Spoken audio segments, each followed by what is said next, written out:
Sleepy. Shoo, shoo. That's what happens when you stop recording in the middle to go to trivia with beer. Get tired? Yeah. True. Yeah. True. But we came in second place. Whoa, whoa.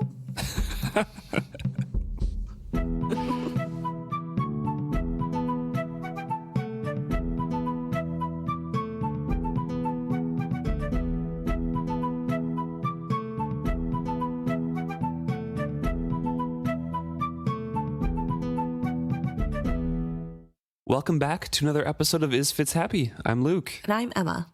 And this week we're discussing Chapter 2 of Ship of Magic, Liveships. Finally. I guess it is only chapter 2. Yeah, we finally get to the Liveships. Well, the beginning of this chapter is Brashen's point of view, and he is having a nightmare about serpents. Specifically one that is swallowing him whole, and he wakes up, knows it is a nightmare, and thinks back on an event in his childhood which kind of sparked this nightmare, and does state that it is a reoccurring nightmare. Right. This is really interesting because this is a look at a survivor of a serpent attack. I don't know if we knowingly come in contact with any others that have almost been taken by a serpent. Right. And I kind of hesitate to say attack. Fair. But the event is the serpent using its glamour to try to lure Brashen to jump off the side of the ship. So yes, he resists that. Right.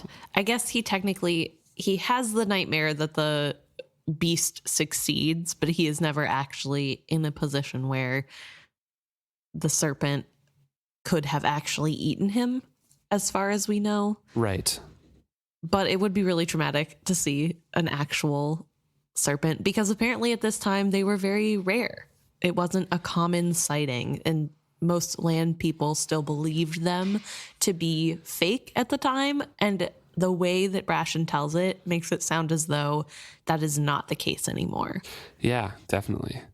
And I'm wondering if that's because of the recent movement that was at the very beginning of this book in the prologue. Definitely that, plus the slavers are more populous now and sailing in the waters, so the serpents have easy food. True. So combined together, there's probably more sightings. But Brashen wakes up from this nightmare, and he is in the hold of the Vivacia, which is the ship of the Vestrits. We learned last chapter that Wintro is one of the grandchildren of Ephron Vestrit, a trader, and this is his ship. However, he is sick. He is not the captain right now. Kyle Haven, Wintro's father, is the captain, and Brashen is just a sailor, even though he was looking to move up in Ephron Vestrit's ranks as a competent man and trusted. A new captain is taking over, so Brashen's kind of feeling out of it. He's got a major decision coming up, and he kind of equates this serpent nightmare with major decisions in his life. Right. And part of that decision is whether or not he's staying, right? So it's hard because while Kyle Haven hates Brashen and doesn't seem to respect him or his knowledge, Brashen also feels indebted to Ephron Vestrit, who is the owner of the ship and potentially going to be the captain again. There's still a lot of talk in this chapter about Ephron Vestrit getting over his illness. We know that he does die, but a lot of people are hopeful, at least that are on his side. Right. And it's unclear if it's because his illness didn't seem that serious, quote unquote. I mean, it's serious enough to keep him off of the ship, but maybe it didn't seem serious enough to need more than just one voyage avoided. And here we have a lot of people like, oh yeah, he's hopefully going to get over it, but also he doesn't. And so that also makes me wonder if it's more wishful thinking because people really don't like being under Kyle. Yeah, specifically, Brashen, I feel like, is a little bit more pragmatic about the situation, and he still thinks that this might be his last trip on the Vivacia because he kind of sees it heading towards Captain Haven.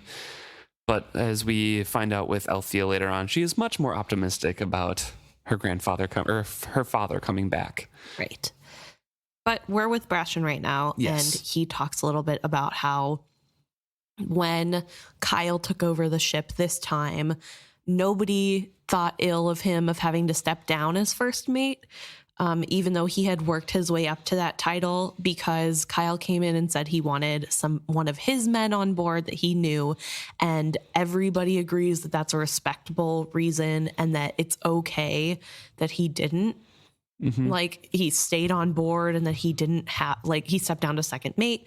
That's totally fine. However, it's a little less fine that as soon as they were out to sea, Kyle immediately replaced him again and said it was because he still wanted his men in charge. Mm-hmm. So not really that great, and not great on Kyle's part, but Brashen kind of blames himself because he stayed. And he could have taken another job as first mate on a different ship. Mm-hmm. But he likes the Vivacia, he likes the crew and everything like that. But Captain Haven finds fault in everything that he does. So Brashen is kind of coming to the decision, well, I'll disembark and find a different ship to sail on after this voyage. But he does dive into his history a little bit because he's meandering through and he explains why he is thankful to Ephraim Vestrit. And a lot of that's because, as we find out through more of the text and everything like that, but we know Brashen is the first son of the Trell trader family. He should be the heir. He should have his own live ship ready to go, but he was a big gambler. He was a big money waster and a big drug user, basically a partier. And he left and ran away and went on his first ship when he was 14. So he was all of that and lost his family's approval when he was 14 years old. Right. That is a little bit crazy to think about because you're hearing like gambling, drinking, drug addiction, and like that feels more like an older teen to young 20-year-old, not a 14-year-old who is so in debt and so lost so many chances that at 14 he's being kicked out. That's a little wild. Yeah. At least to my mind, I can't quite wrap my head around it. They grow up fast in the in Bingtown. I guess so. But it is something that he had to overcome because that kind of reputation just followed him around and nobody really wanted to take him on their ship because of it. He had to get work somewhere, so he was going to go to a ship, and he ended up on a Chalcedean ship as his first one. Mm-hmm. He said it wasn't a great ship. It was a sow in the water. And that's where he saw his first serpent. And he kind of recounts that experience. He was in his bed and he was seasick and sore, both from unaccustomed work and from a well-earned drubbing from the mate the night before. Sore in spirit, too, for in the dark that slimy Farsi had come to crouch by him as he slept in the forepeak, offering him words of sympathy for his bruises, and then a sudden hand groping under his blanket. He'd rebuffed Farsi, but not without humiliation. The tubby sailor had a lot of muscle underneath his lard, and his hands had been all over Brashen even as the boy had punched and pummeled and writhed away from him. None of the other hands sleeping in the forepeak had so much as stirred in their blankets, let alone offered to aid him. He was not popular with the other sailors, for his body was too unscarred and his language too elevated for their tastes. Schoolboy, they called him, not guessing how that stung. They knew they couldn't trust him to know his business, let alone do it, and a man like that aboard a ship is a man who gets other men killed. So he flees and goes topside and is by himself on the top side of the ship and sees a serpent in the water. Right. I think it's really important to say that what happens to Brashen is not okay, obviously. Right. And it's really horrible to think about how in this ship, it seems as though it might translate to others, but there's this sort of hierarchy, and the fact that he is on the bottom of the ladder means that nobody's willing to help. It's not really clear what position Farsi has, and if he is... Let alone well-liked, you know? Right, yeah. Low on the totem pole plus not well-liked. Right. But it isn't clear what role Farsi has, and if he's like first mate, or if he has some level of power, or if he's also one of the lower ones and it didn't matter. People just didn't want to help. But either way, it's really sad that Brashen would have to go through that alone and that nobody would stick up for him or say anything. It's just really hard to read about this system of like people... to these people, you have to like earn respect, and that unfortunately on this ship includes the respect enough to like help you brush off a child predator. So like, not great. I don't know if that's like the case on every ship, obviously, and it doesn't seem that way. But yeah, it's really unfortunate that this is the first ship that he happened to go on, and that he seems to kind of almost feel like, well, I kind of deserved it because I wasn't a very reliable person on board. Mm-hmm. So he's sitting on deck, looking over the black water, and another option occurs to him rather than, you know, staying there or running away, going back home. It had never presented itself to him before. Now it beckoned to him, simple and logical. Slip into the water. A few minutes of discomfort, and then it would be all over. He'd never have to answer to anyone again or feel a snap of a rope against his ribs. He'd never have to feel ashamed or frustrated or stupid again. Best of all, the decision would only take an instant, and then it would be done. There'd be no agonizing over it, not even a prayer of undoing it. One moment of decisiveness would be all he'd have to find. So he stands up, leans over the railing, searching within himself for that one moment of strength to seize control over his own fate. But then he sees the serpent. Its great sinuous body concealed in the smooth curve of water that was the wake of the ship. The wall of its body perfectly mimicked the arch of the moving water, but for the betraying moonlight, showing him a momentary flank of glistening scales, Brashen would never have known the creature was there. His breath froze in his chest, catching hard and hurting him. He wanted to shout out what he'd seen, bring the second watch running back to confirm it. Back then, sightings of serpents were rare, and many a landsman still claimed they were no more than sea tails. But he also knew what the sailors said about big serpents.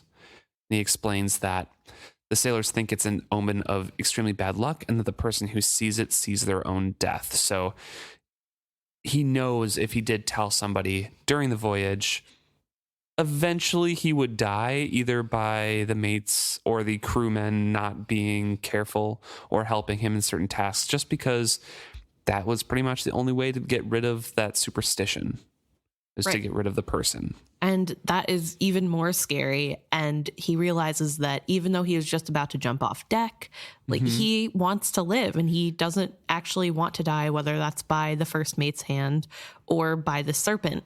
And in that realization, he finds that the only reason he had really thought about jumping in the water was because of the serpent. Yes. Yeah. In this kind of reaffirming of what he wants to do, he says he'd stop his gambling, he'd stop his drinking, he'd give up Sinden, which is the drug that we were talking about. Similar to, like, it seems similar to like snus or a nicotine buzz, but much more heady and strong. It also physically burns the lip. Yeah, because like chew. People use it like chew tobacco and put it in their lip. And it will, if you leave it in one spot for too long, it like actually burns you. Yeah. So that's like a little wild.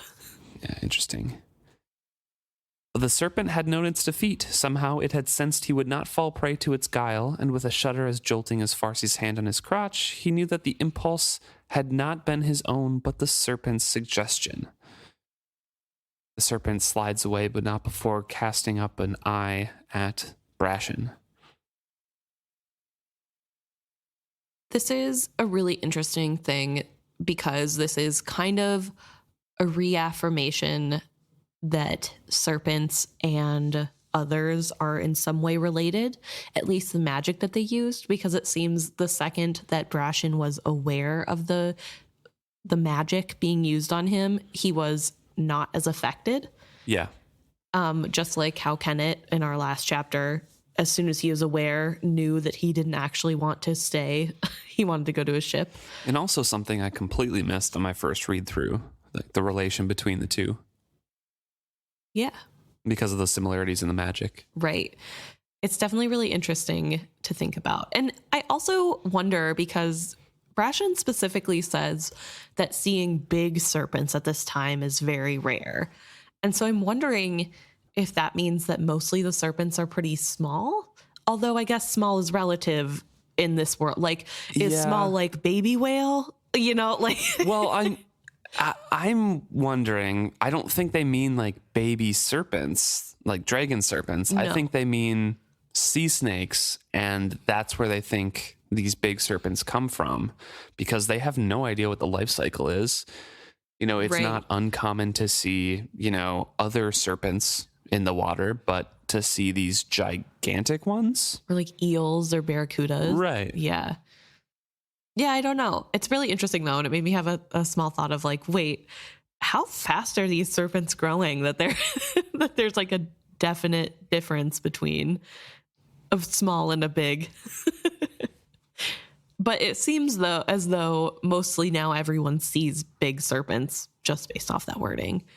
Right. Yeah, or at least they're more common. The tales of them are more common now. Right.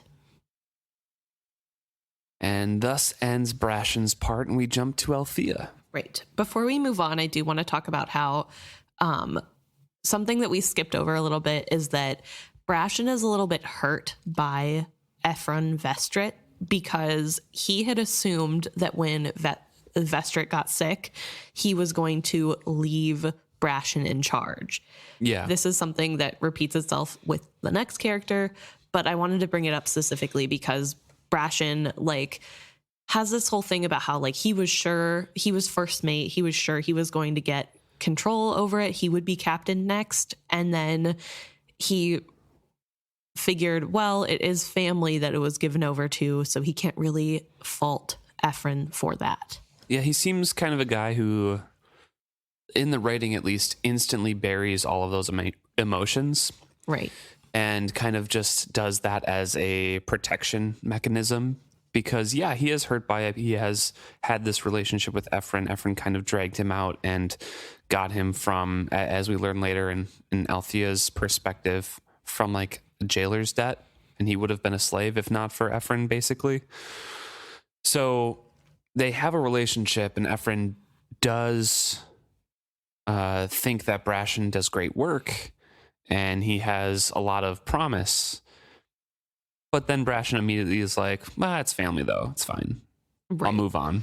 Yeah, I definitely think Brashen is a character who is one to kind of put aside what he's actually feeling and try to write off that as like, oh, I don't really deserve to feel that way, or like what I'm feeling is selfish and I can't feel that way. And I feel really bad for him because like he made mistakes in his past, but he was also a literal child and he is clearly trying to grow, and like fighting off addiction is really hard. And especially in a world where you don't have therapists to help you through that. Like he's doing really well for someone who doesn't have professional help to get him out of what he is going through.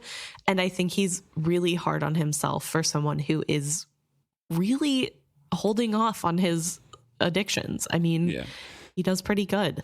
As of right now, he is 24 years old. It has been 10 years since that time. Yes.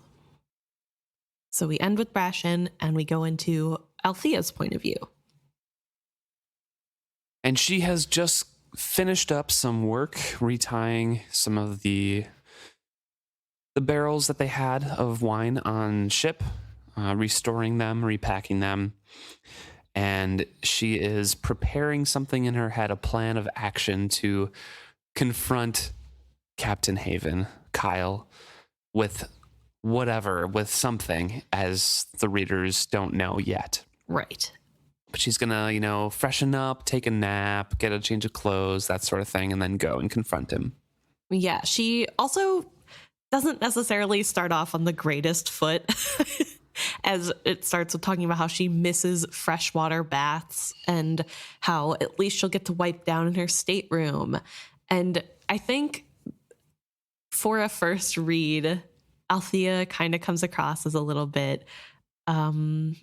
She's very privileged. Yeah. And doesn't know it. Yeah, it's really weird. I think as Brashen is like the third mate or whatever the hierarchy is, and he has like the small bunk with other people there. Yeah, and she's like, can't wait to go back to my stateroom. Maybe I'll take a nap. Who knows? And I don't know. It just is a very stark difference between the two. And I forgot where Althea starts as a character in my remembrance of this story. So it was a very jarring shift. Yeah, in this part, she definitely comes across very juvenile. Honestly, all of the Vestrits and Havens are extremely ignorant of any other circumstances besides their privileged own. Right. They are quite annoying in their different ways. Yeah. And there are redeeming characteristics from all of them, but it is very apparent that they're super annoying people. They definitely are related. Yes. So before she can go back to her stateroom and clean up and take a nap, she is confronted by the ship's cabin boy and is... Deckhand, excuse me. I think. No, it was the ship's boy. The ship's boy, okay. The ship's boy, Mild, confronts her, has her go to the captain because captain has called for her. She kind of straightens her back and says, very well. No wash, no clean clothes, and no nap before the confrontation. Very well.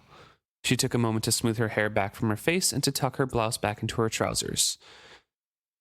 They were her best working clothes before this, but she did her task and now she is dirty and smudged and everything, and she knew her face was dirty too. Well, she hoped Kyle would enjoy his advantage.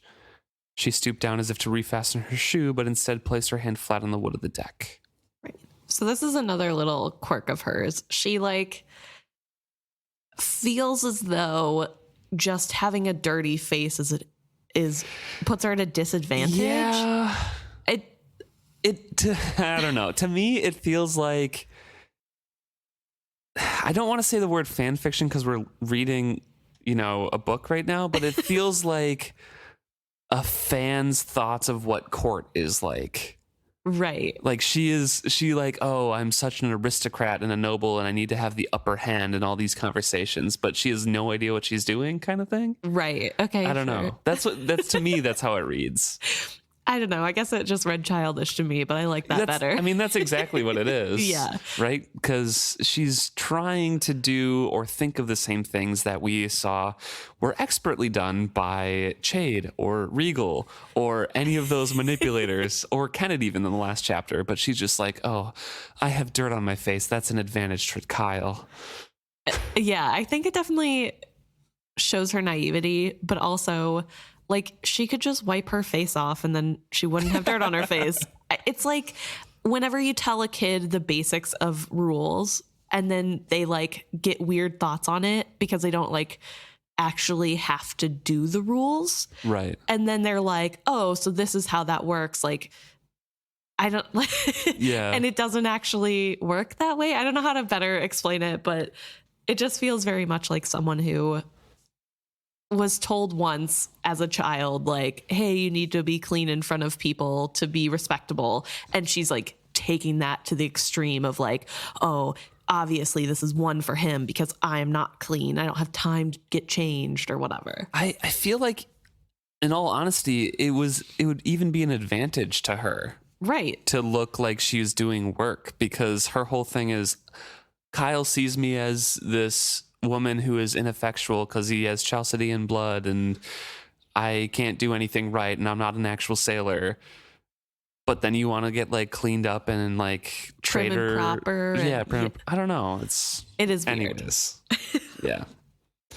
Just the wrong mindset going into it. But she is putting a hand down on the deck and whispering to the ship. This is a live ship. This is Vivacia, not awakened. And she's just asking it to give her strength. Also, I want to point out that she makes note that Mild seems half apologetic and half eager to deliver the news, and half relishing being the bearer of such tidings. And I think that that's really interesting because this gets a little bit in. It's our first peek into the dynamic of her and the crew. Yeah. And I think Althea has a different version in her mind of how the crew thinks of her versus how they actually do. Mm-hmm. So it is really interesting. This very first peek, the very first crew member she's interacting with, they're like relishing getting to tell her that she has to go to the captain's office. But he is a boy too. Right. Like he's younger. What does that mean? Because like Althea's 18 right now. I did the math. So so like he's maybe 4 years younger than her. Yeah, I'm guessing like 14, 15, something like that. So she knocks on the captain's door, waits for the call to enter, and stands in there while Kyle is looking at some of the charts, the trader family charts. And she is kind of just blasted by nostalgia because this was her dad's room, and Kyle has cluttered things and kept things untidy, and that nostalgia is warring with kind of anger that's simmering underneath of like, why can't you keep everything the same? She was brought in and had a hammock in that room for a while until she got her own room. Just a whole bunch of different thoughts and feelings are stirred up in her just by being in the captain's cabin. Right. And it's very clear that this, at least at one point, was a place where she felt comfortable and where she felt at home. Like this whole, definitely. Althea's whole vibe is that she loves the ship. She feels like this is her home. She can't imagine being anywhere else. This is where she is most comfortable. And Kyle is the reason that things aren't going well. There's no other reason. Like he's ruining it all, and every piece of Kyle that is seeping in to probably one of the most sacred places besides her room is just making her more mad. Yeah, definitely. But she is taking a little bit of strength from what Kyle is looking at, which, as I mentioned before, is the Vestrit family sailing charts. She has a thought that a trader's family's charts were among their most guarded possessions. How else could one safeguard one's swiftest routes through the inside passage and one's trading ports in lesser-known villages? Still, her father had entrusted these charts to Kyle. It was not up to her to question his decision. It's very funny she says it like that because she absolutely questions the decision. She does not. Yeah, repeatedly. She does not trust her father's decision. She doesn't let Kyle be captain. She is comparing every little thing he does to how her father does it. Mm-hmm. We get a description of Kyle that he has blue eyes and unruly blonde hair, and his Chalcedean blood showed in his ways as much as his body. She tried to keep her disdain from showing on her face, but her control was wearing thin. Also, she talks about how Kyle is a man who blushes when he gets angry. He gets red cheeks, and how she can't believe her sister would love a man that could show his emotion like that on his face, which I think is really weird because we just came from a book where Fitz blushed all of the time. Not necessarily when he was angry wasn't mentioned, but just in general, it was talked about a lot, and girls always found that really sweet. Yeah. So to have Althea be like, ew, gross, he blushes, is so weird. And it really stood out to me. And I think maybe because I always thought it was funny when girls would jokingly flirt with Fitz about his blushing face. There's a couple times in here that she mentions she doesn't know what her sister is thinking or what she finds attractive in this man. And it's really odd because her hatred of Kyle is extreme. Right. I mean, granted, we know how these books go on. Her hatred is pretty justified because Kyle is an easily hateable person. Yes. But at this point, it's very, very childish with childish reasons. It's like, oh no, he's taking away my birthright. I worked hard for this. How could my sister find him attractive? He's ugly. He has different hair and different eyes than my father. Right. Which also, like, girl, get some help. What's that? What's his name? Freud? Yes. Freud is like cheering this on from the grave. But anyway. We're giving a lot of tough love to Althea here. We both like Althea, but we both had a conversation right before we recorded as well that she isn't as enjoyable right away as we remember. And so it's kind of interesting to pick apart some of her attitudes right now and eventually see her growth. Right. I think it is important too, though, to be harsh on her and to talk about how she's being a little bit annoying or just privileged, because she does grow mostly. And I think it's better to talk now about how immature she is so that we can see the growth over time, rather than just be like, well, we know she turns into a good person, so we'll just let it pass. Like, she's still kind of being a brat. So, like, we're going to say that. Yeah, just like this next description of what the voyage has been. She says she's been at sea too long with this man. And she describes... Kyle had muddied what should have been a simple 2-month turnaround trip along Chalcid's coast into a 5-month trading trek full of unnecessary stops and marginally profitable trade runs. She was convinced all of it was an effort on his part to show her father what a sly trader he could be. For herself, she had not been impressed. And first of all, we know that Kyle has talked with Ephron. Ephron has agreed to give him the ship. But Kyle's also taking on the rest of the debt. Right. While also taking on the promise of not trading up the Rainwild River, which is massive and where a ton of the income for the trader families come from. Right. It is also a big deal because Althea doesn't quite know at this point what the state of affairs is in the home.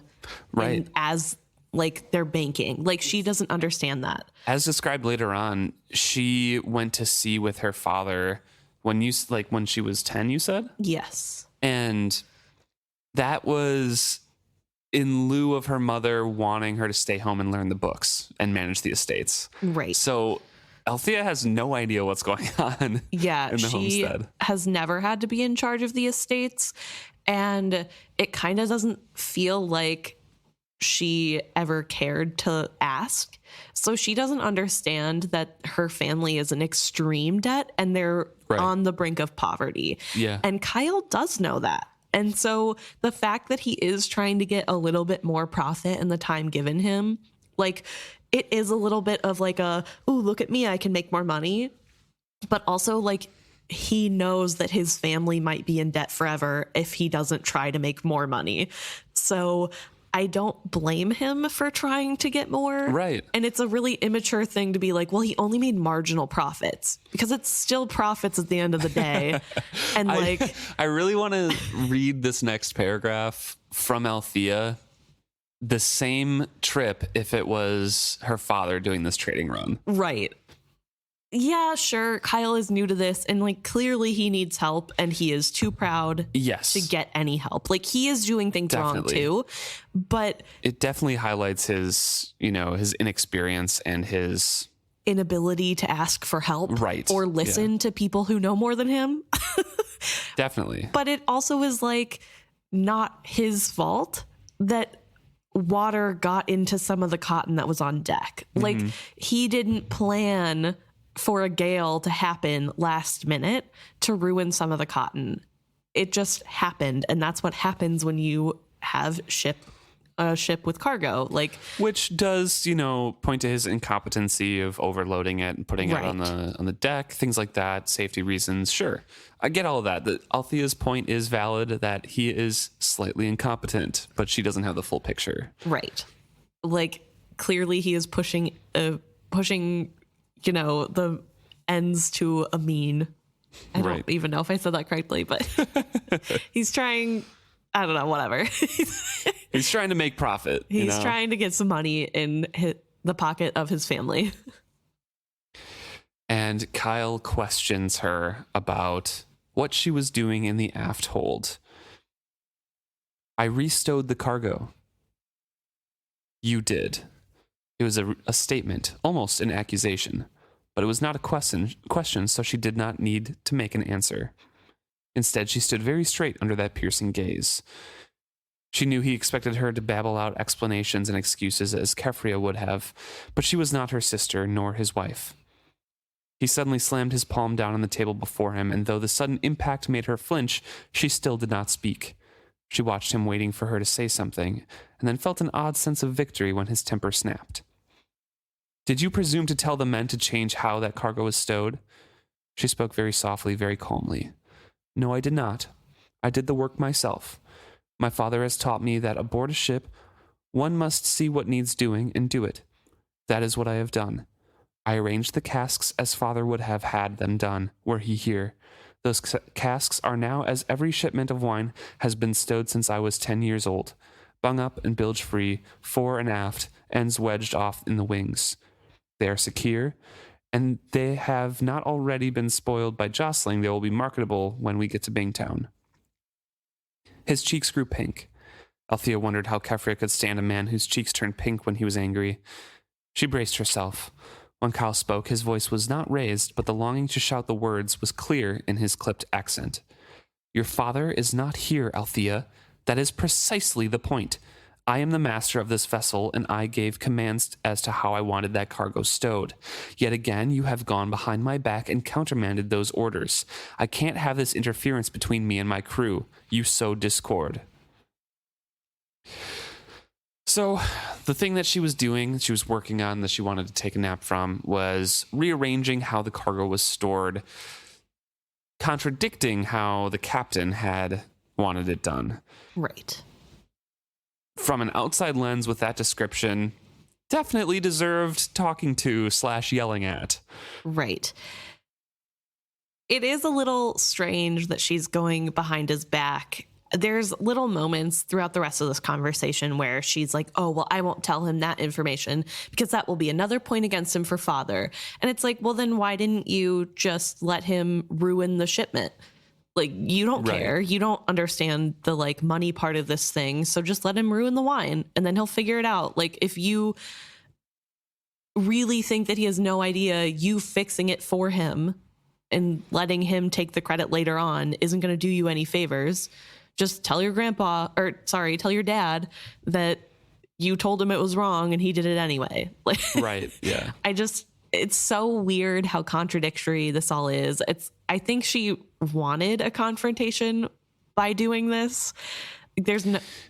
She prepared herself one later. Yeah. Like she had a plan for it.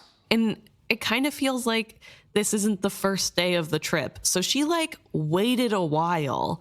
Well, Kyle said that you've been doing it a lot. Yes. No, she's been sowing discord, as Kyle says a lot. But to move everything in the deck, she waited until they were like into the journey. She didn't not just sowing discord, but he says, yet again, you have gone behind my back and countermanded those orders. So I think she's just been doing things that he hasn't ordered. Yeah. It's like, oh, this is how my dad did it. So I'm going to do it and nobody can say anything. And to be fair, that would sow discord. And is Kyle doing it wrong? Probably. Should Althea be doing it the way she is? No. It's just hard. And also we get a little peek at angry Kyle. Like, Kyle obviously has anger management issues that he needs to have dealt with. He is a bad human being. Yes. And the fact that like Althea's kind of enjoying this going against what he wants on purpose to make him more mad is just so childish. Yeah, that's how to sum her up right now. She's just child pettiness personified. She hates this man and she will do every little action to win her points. Right. And granted, it is not Althea's responsibility to manage how Kyle handles his anger, and it is not on her for his weird outbursts and like slamming his hand on the table and then waiting for her response. That's weird and he shouldn't have done that, and that's not Althea's fault. But like her getting some weird enjoyment of like, he wants me to be just like my sister, but I'm not like other girls, so I won't be doing that. It's like, come on. Like, you're just the child that he's saying you are. I don't know. Like, the fact that she can't see it is a little frustrating. But Althea is disagreeing with Kyle. She's saying she acts on her own, and so it's not really the same as going behind his back. Like, the crew aren't part of it. And Kyle has to say that that's part of it. Like, you being a Vestrit and going against what the captain has said makes it seem as though the captain is incompetent. While part of the crew not liking Kyle is probably Kyle himself. Yes. Another part is probably the fact that he can't handle an 18-year-old girl on his ship. Like, she's just doing whatever she wants and not really getting in trouble for it up until this point, it seems. So that would probably also not do well for a captain of a ship. Like, I don't know. He says, were you truly a sailor, I'd make an example of you, one that would prove my orders are the only orders on this ship. But you're nothing but a spoiled merchant's brat. I'll treat you as such and spare the flesh of your back, but only until you cross me again. Take this warning to heart, girl. I am the captain of this vessel, and my word on this ship is law. She does not speak, and the pink spread to Kyle's forehead. He took a breath and reached for control. He speared her with his eyes. And what are you, Althea? She had not expected such a question. Accusations and rebukes she could deal with silently, but in asking her a question, he demanded an answer, and she knew it would be construed as open defiance. So be it. I am the owner of this vessel, she said with as much dignity as she could muster. Wrong! This time he did shout. But in an instant he had mastered himself. He leaned forward on the table and near spat the words at her. You are the daughter of the owner. And even were you the owner, it wouldn't make a whit of difference. It's not the owner who commands the ship, it's the captain. You're not the captain, you're not the mate. You aren't even a proper sailor. All you do is take a stateroom to yourself that should be the second mate's and do only the chores it suits you to do. The owner of this vessel is Ephraim Vestrit, your father. He is the one who gave the Vivacia over to my command. If you cannot respect me for who I am, then respect your father's choice to captain his ship. But for my age, he should have made me captain. I know the Vivacia. I should be her captain. As soon as the words were out of her mouth, Althea regretted them. It was all the opening he had needed, this voicing of what they both knew was true. It's so presumptuous, and like that last sentence, the voicing of what we both knew was true. If she was of age, maybe. But I don't know. I have two very hot takes. The first one is that Kyle might not be wrong about her. He's not. And like, it's not a hot take to me. I really like Althea, and I think that she becomes a really good sailor and like really learns a lot and grows up a lot. But like, if she isn't even doing normal chores like everybody else, like she's not working her way up, she just is getting it because of nepotism.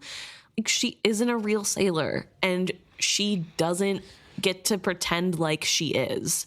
Let's be honest, she would be an absolutely horrible captain right now. Yeah. As she is, as it stands. Yes. Bad captain. And like, that hurts me to say because it means I have to agree with Kyle, but you might not be wrong. And then my second hot take is that Ephraim Vestrit is kind of a bad person. And this one's a little bit harder. But he picked Kyle to run this vessel. He knows who Kyle is. Kyle has been part of the family for, I'm sure, several years because he has 3 children. So he's had to have been for a while. 14 years. Yeah, he's been around for a while. However, he still picked Kyle over like Brashen.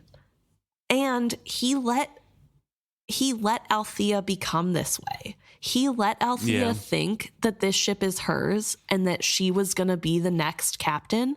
I bet that Althea has said out loud in front of her father, this is my ship and when I'm her captain, and he probably just laughed and in his mind thought that's never going to happen, but didn't say that to her face. And so now... If she was 3 years older or something? Sure. Maybe it wouldn't go to Kyle. But it just is really hard because... I don't think that makes him a bad person. I think it makes him a bad person that he knows Chalcedeans don't like women and then let his daughter be on ship with this person that they don't obviously get along. He doesn't respect women. And then on top of that, had Brashen, who he's been pumping up and being like, also, you're the best and I think you're great. And then doesn't pick Brashen but picks Kyle instead. I don't think it makes him a bad person, personally. I think it makes him human. Definitely. Because he lost 3 sons to the blood plague and wanted the daughter who liked sailing kept by him and pampered her because she was the only kid who had interest in sailing. Right. I think that Kyle was probably 100% respectful around the house and around Ephron and raising the kids, and with Kefria.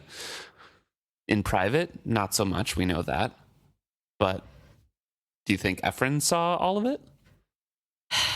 I guess maybe not. I feel like Ephron should have done more to ease this situation. And I cannot believe that there is nothing that has happened in front of Ephron that maybe Kyle isn't the best choice for this. Right. He didn't even go on a practice run with him. He just was like, all right, person I've never sailed with, take on over. I don't care what my daughter says. I don't know. I get that he's sick and all, and you can't plan being sick, but he's also kind of old, so he probably should have knew that it was on the cards. Isn't he only in his early 60s or something like that? Yeah, but his dad late died 50s? Pretty close to when he died too. So they're around the same age. That's fair. And I feel I guess I don't know. You have a young kid, maybe it makes you younger. I don't know. It feels like there could have been steps made and he kind of pulled the rug out from everyone. That's true. Yeah, there's not a lot of communication from him. I just personally don't think it makes him a bad person. I don't know. I think he made some bad decisions, but I don't think he's Maybe I feel like he's a bad person because it kind of feels like he thinks that women have a place and it's not to be captain of the ship, even though his great grandma was a captain. He's one of the traders that kept his wife doing the whole estate thing. Right. And running the states. She maintained her job instead of some of the other trader families who did not. That's fair, I guess. I didn't take that into consideration. But doesn't she talk about how she also liked sailing and that she wanted to stay sailing and he made her stay home with kids? Probably. So I don't know. I'm just saying he could have made better choices. I'm not a big fan of Ephron. That maybe I shouldn't go as far as to say he's a bad person, but he makes really bad choices and I don't agree with most of them. He's the shrewd figure. Yeah. Yeah, there you go. So during this conversation, as we kind of figure out that Kyle isn't really wrong in some of his arguments, when Althea says, but for my age, he should have made me captain. I know the Vivacia, I should be her captain. Kyle's like, nope, you're wrong again. And then he takes it a step too far. Yes. So you should be at home, married off to some fancy boy as spoiled as yourself. You haven't the faintest idea of how to captain a vessel. You believe that because your father has allowed you to play at sailoring, you know how to command a vessel. You've come to believe you're destined to captain your father's ship. You're wrong. Your father only brought you aboard because he has no sons of his own. He has much told me so when Wintro was born. Were not the Vivacia a live ship requiring a family member aboard, I'd never have tolerated your presence for a moment. But bear this in mind. A member of the Vestrid family is all this ship requires. It needn't be you. If this ship demands a Vestrid aboard her, then she can bear one that has Haven for a surname. My son shares much of your sister's blood as mine. They're as much vested as Haven, and the next time the ship leaves Bingtown, one of my boys will take your place on her. You'll be left ashore. Which is the threat that Althea really, really didn't want to hear. Didn't think that she would ever hear. Right. I think it's really harsh of Kyle to be like, you're just a replacement for your dead brothers. Like, that's a very low blow. And also, not necessarily true. No, not necessarily true at all, I don't think. I mean, maybe in the beginning, the idea was like, you know, making up for the fact that all the brothers had died. But I don't think she's a replacement for them. And I don't know. I think it's just real. Again, after I just like went on this whole big rant about how I hate Ephraim, like I don't think he was trying to be that way to his daughter. I think she liked what she was doing and he liked letting her live that way. And like Kyle being like, yeah, you're a woman, so you shouldn't be here is bleh. She still has some despair and defiance on her face. Still thinking that if her father had been well, none of this would have happened, with that optimism. And Kyle tries to confine her to her quarters, and she kind of says, well, you've declared I'm not even a sailor, so you can't confine me anywhere. I'm not yours to command. And I have no idea why you fancy that you will command the Vivacia on her next voyage. When we return to Bingtown, I have every expectation that my father will have recovered his health and will resume his command and hold it until such a time as ship and command are both mine. Do you really think so, Althea? He went on. Your father's a good captain, and when he hears what you've been up to, countermanding my orders, sowing discord among the men, making mock of me behind my back... Making mock of you? Althea demanded. He gave a snort. Do you think you can get drunk and witless and throw wild words about Dursey Town and not have them come back to me? It only shows what a fool you are. And she frantically thinks through her mind and memories and realizes, oh yeah, I did get drunk once. And I might have been saying stuff. Who was it? All I remember is Brashen there. And then she throws out Brashen's name to Kyle and is like, no, it wasn't him, but makes me think even less of him. Right. Which... to say she specifically remembers Brashen rebuking her. Yes. And then Kyle's like, see, Brashen is a horrible person. He would just listen to you talk bad about me and not say anything. He probably enjoyed it. Like, no, not what she said. But also, she does not make any move to correct that assumption. Right. She just lets him think that and is like, so sad that Kyle doesn't like Brashen. What? Althea? Like, and she doesn't at this point really like him either. Right. So. But like also for real, girl, you just gonna lie about like whatever. She talks about, she's like, do I own up or do I lie? I'm not a liar. And it's like, well, you kind of are, because like you just let truths go by and don't correct them or say them out loud. So like, I don't know. Well, Kyle also says, well, I'm probably going to leave Brashen ashore as well, and he's not going to be welcome back. So you two can get together and hang out. He also says that probably the only reason Brashen is here is because her father wanted them to get together, and now they can try once they're both ashore, which is like weird because he's, I don't know, like 6 years older than Althea, also got on board before Althea was even there. Right. Like, just a weird comment in general. But like Kyle's trying to be like, oh, he's also not a real sailor. He is a city boy. Like, Kyle, are you a real sailor? Sorry. Who are you to choose? But okay, go off, King. Well, Kyle further villain monologues here and explains what actually happened. It was the ship's carpenter who had come back, and a bit worse for the grog, talking loudly of how you'd told him, I only married your sister because I hoped to get my hands on the family ship, because the likes of me would never have a chance at commanding a live ship otherwise. His calm voice suddenly was gritty with fury. She recognized her own words. Oh, she'd been drunker than she thought to voice those thoughts out loud. Coward or liar, she challenged herself. She had either to step up and claim those words and pretend disdain of them, or lie and claim she'd never said them. Well, regardless of what Kyle might say to her, she was Ephraim Vestrit's daughter. She found her courage. Either lie or lie. Well, I'm an Ephraim Vestrit's daughter, so I'm gonna lie. What?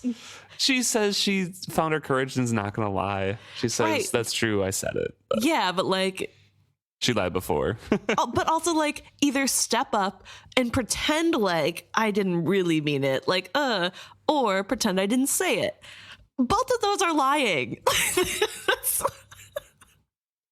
It's She so says, weird.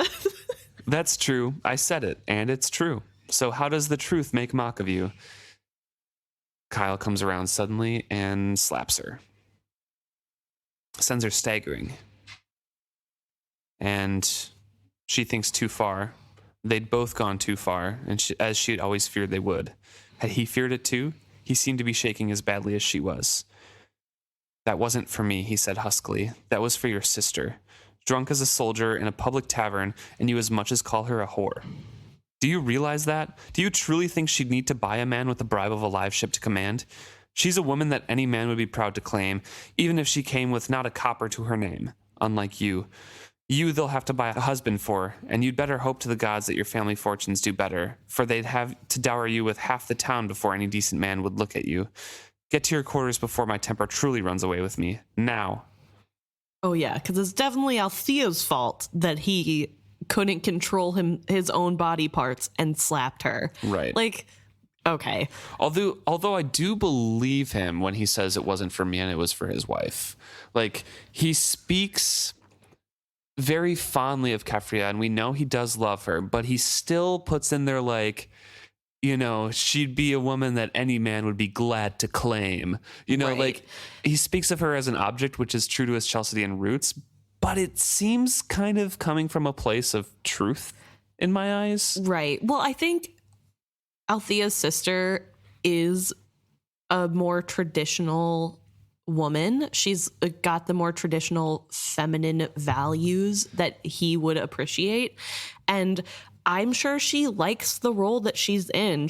Like, some women like to be a mother and a stay-at-home mom, and that's totally fine. And I'm glad that she found a thing that she likes. But I don't love that her husband uses that as like, see, women are property. Right. And like, that makes her a good woman, and you're really bad. Like, it's Yeah, just of course. And it also is really interesting because it is a little bit true that he would not have a live ship without her. Like, if she didn't like him back, he wouldn't have this opportunity. And I think True. he knows that, which is why it makes him so mad, because nothing he did would have earned him this spot outside of marrying into the family. And that makes him big mad because he thinks he is so good at everything, and definitely he could have earned it if it was fair. And like, I don't know. I just, he's not great. It's a lot of nuance here too. Yeah. Like his feelings, because we know like kind of where he comes from and that he is doing honestly the best he can for the family, even Right. if it's doing a poor job of it and doing bad things to try to advance the family. Right. And I think it's really interesting to see a character who, like, at some level is a good family man who, Just has the completely terrible values. yeah, he was like raised in this system that put him on a pedestal as a man. And because that feels good, there's no need to try to challenge that or to step down from it. So he can continue to justify his horrible actions because it's not like the women could do better. And it just is really sad.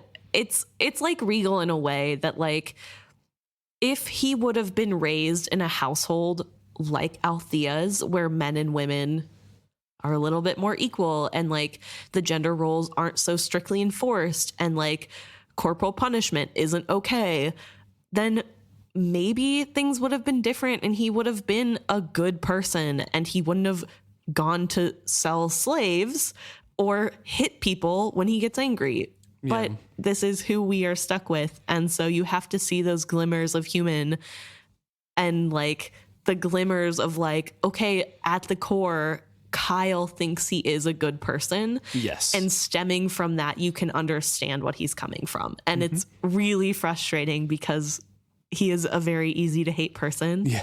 Yeah. So like, it's hard. This is like probably going to be the most likable he is. And 100%. The more you read him, the worse he gets. Yeah, it's already not good. Like he's already resorting to violence. So Althea turns and leaves with Kyle pushing her out. Mild is working in the area and obviously has heard everything. And she goes back to her stateroom. She isn't worried about Mild spreading what he heard because she doesn't feel she's done anything wrong, and she knows that everybody will be on her side in the end. Yeah. And I don't think they will be. I don't think that they'll like Kyle more because of this. Maybe slightly because he like told Althea a couple hard truths, but he also brought the dead kids into it. So like kind of right. Yeah. I don't know. I just feel like Althea has an elevated point of view of herself too. Definitely. And she is thinking and musing on the fact that, you know, the ship is her home and Kyle couldn't force her out, right? And then she's thinking about the stateroom. So I did the math. She talks here about how she got the stateroom 7 years ago. There's later evidence to this, and I can point it out when we get there. But essentially, she didn't start coming onto this ship until she was 10, and she got the second mate's room when she was 12. So didn't really earn it, but was given her own room. So she only had to share a bunk with her dad for 2 years. And then puberty hits and she has her private room and she's probably the only woman on board. Yeah. And she's given that room and she's been there for 7 years now. Yep. So she's 18 years old. Or no, probably close to 19. Right. It's Robin Hobb. Years are iffy. Irrelevant.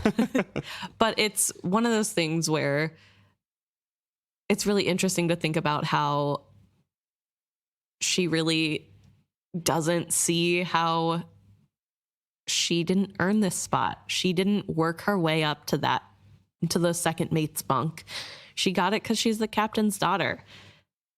And she didn't have to work as hard as everybody else because she's the captain's daughter. And that becomes more apparent later on in her descriptions as well. I mean, she first is thinking about, let the slap bruise and darken on her face to, show the family one more thing that Kyle got wrong. And maybe when she got home, her sisters and her parents would look at it and perceive what sort of vermin they had welcomed into their family when they had wedded Kefria to Kyle Haven. He was not even trader stock. He was a mongrel, part Chalcedean and part wharf rat. But for marrying her sister, he'd have nothing now. Nothing. He was a piece of dung, and she would not cry because he was not worth her tears, only her anger. Only her anger. And then she goes into a description of what is in her room. Right. I do want to point out that Althea is very classist, much like how Wintrow was. Yep. But in this, we get a little peek at how Chalcedeans are perceived in this area. That her main thing that she hates about Kyle is that you can tell he's Chalcedean and that he is he's half Chalcedean. He looks Chalcedean and he sounds like he's Chalcedean. And that's like where a lot of her hatred for him stems from. And that's pretty rough because like not a very good reason to not like somebody is just because they're not the same. They don't look the same or sound the same as you. Yeah. It's like very not good. Like I very get racist. it. Yeah. Very racist. And like, I do feel really bad because like, obviously Chalced isn't a great place, especially for women or people who would like to be free. Yeah. Chalced is horrible, but assign that same value to like somebody from Jamalia or something, Yeah. And it's like, just not right. Yeah, it's not fair to be like this one person, definitely bad because it's going to be bad because of where he came from. Like, I don't know, not a good look. But anyway, I just want to point out that That's something we kind of have skimmed over, but she is very classist and a little bit racist towards Chalcedeans. Yeah. So after a few moments, the beating of her heart calms and she kind of looks around her stateroom. She has a small desk and a tiny railing containing papers. She has a bookshelf and a scroll rack. And she has a small chart table that would fold down and a selection of charts, for her father had insisted she learn to navigate, even to take her own bearings. Her instruments for that were within a small cushioned case that clipped securely to the wall.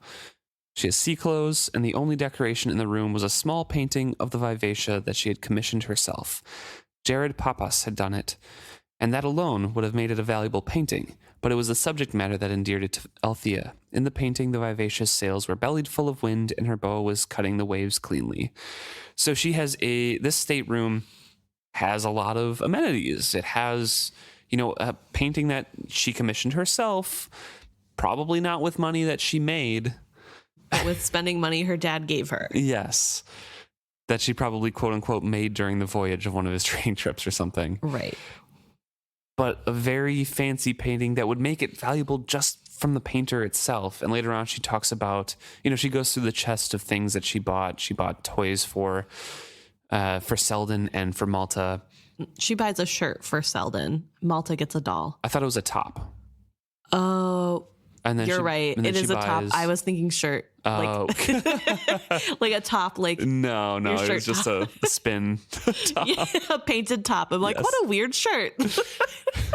And then 3 bolts of like silk or something like that for her mother, herself, and for Kefria. And she talks about, I'm gonna go back. I'm gonna, go to the most expensive seamstress because material like this deserves that, and make a beautiful gown. And I know just how it will be. It will be with these earrings that I bought. Like, she's describing a ton of valuable material wealth that she has in this small room, and thinks that she is a sailor.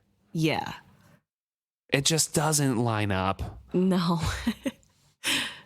And at no point does she think like, oh, I'm really grateful that I had the opportunity to like have all these amenities. It's just like, of course she has these amenities. She's a trader and she deserves it. And she's going to be the captain. It just is really weird. Like, her dad has amenities, so she should get amenities. Right. I don't know. Not great. But, privilege of being born in the right family, sure. Yeah, definitely. Kyle's still a big poop head. He's not great. Totally agree. And she does, talk a little bit more about Vivacia here and how Vivacia was first built. And as you mentioned before, it was her great-grandmother. So Ephron, her dad's grandmother, requested it to be built. And that was back when women could still do such things without creating a scandal, back before the stupid Chalcedean custom of showing one's wealth by keeping one's women idle and that had taken hold in Bingtown.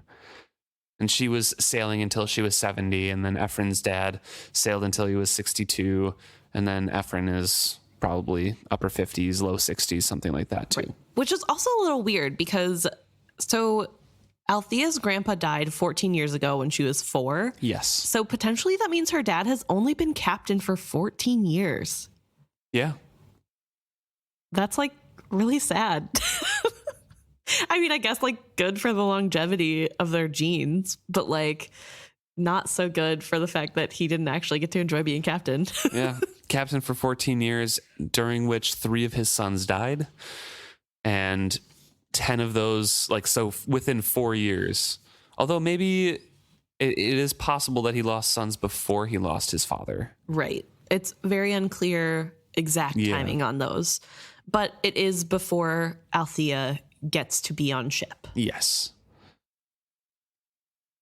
It does also mention that she was there when her grandfather died. He was on the bow of the ship.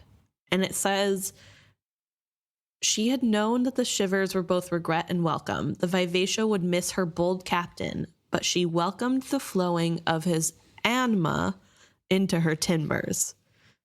His death put her one life closer to awakening. And I'm just sitting here thinking, mana? What is Anma? And I just figured it was something like a life force or something like that. Okay, maybe it's just like a word I haven't heard before.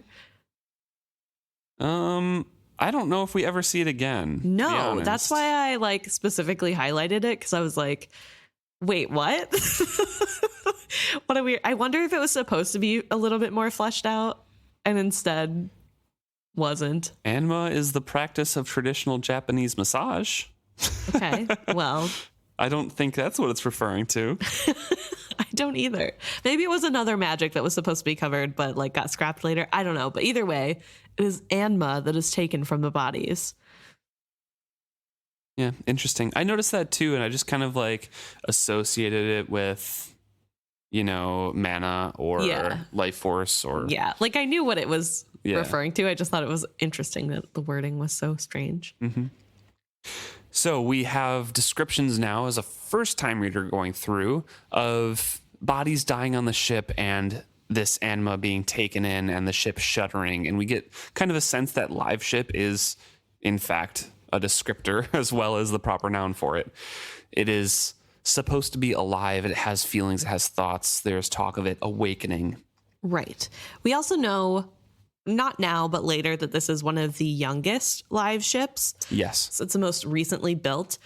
Althea talks about how specifically the wood of the figurehead, but also the keel is made with the wizard wood. So it's not fully wizard wood, but wizard wood has been used to make this boat. And it's really interesting as rereaders because we know wizard wood is the cocoon of a dead dragon. Yes. And that part of the magic of awakening is because this has like thousands of lives in it, not just the 3 generations. But Althea does think about how her dad is the next and the last before Vivacia awakens, and how she feels really bad being excited about it because in her lifetime she will get to see Vivacia alive, but also like her dad has to die for that to happen. Yeah. And then she knocks on the live wood part of the bow to like hope that, maybe that won't happen, like a knock on wood. And I had the horrible thought of maybe her dad dies later so quickly because it wasn't real wood she knocked on. Yeah, it was. She was specifically knocking on wood, not for her father dying and awakening Vivacia, but for her father dying too soon and having her mother and Kyle have authority over her. Yes. Yeah. So she knocked on the wizard wood, which isn't wood. So a little dark, but we get kind of a description that the figurehead's eyes are closed right now, and she is painted. But when she awakens, when her father dies and goes into, when Althea's father dies and goes into the ship, Vivacia will open her eyes. She will gain the color of life, and it won't just be paint anymore. It will be the actual thing. What's really interesting is that the Vivacia figurehead is a woman with blonde hair, and Althea is sure she's going to have green eyes. Yep. And that kind of sounds like a Chalcedean, if you ask me. Which is so strange that Althea's all like, oh, my family members, we all have dark hair and dark eyes, and that's the way it should be. Then she's like, oh, the Vivacia's so beautiful. She's going to be the best thing I've ever seen, and she's going to have blonde hair and green eyes, just like my brother-in-law, who I hate because he looks like a Chalcedean. He has blue eyes. Sorry. Yes.